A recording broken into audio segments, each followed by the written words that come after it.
সঙ্গীর সাথে চরম অন্যায় করা কিংবা অবহেলা করা মানুষগুলো না একটা সময় ঠিকই অনুশোচনায় ভোগে। তাদের ভুগতে হয়।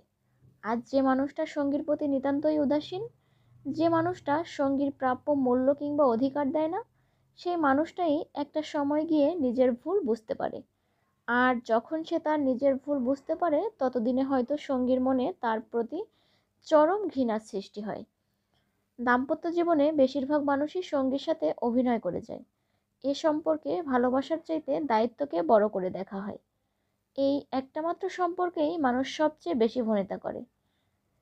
দায়িত্ব আর কর্তব্য পালন করতে গিয়ে কখন সঙ্গীর মাঝে বিশাল ফারাক তৈরি হয় বুঝতেই পারে না। সঙ্গীকে তার প্রাপ্য অধিকার আর মূল্য না দেওয়া মানুষগুলোই নিজের ভুল বুঝতে পারে যখন সেই বয়সটা কিংবা মানুষটা থাকে না। যে বয়সে সঙ্গীকে সময় দেওয়া প্রয়োজন, সঙ্গীর পাশে থাকা প্রয়োজন, সেই বয়সে মানুষ দায়িত্বের দোহাই দিয়ে সঙ্গীকে ভালোবাসা থেকে বঞ্চিত করে।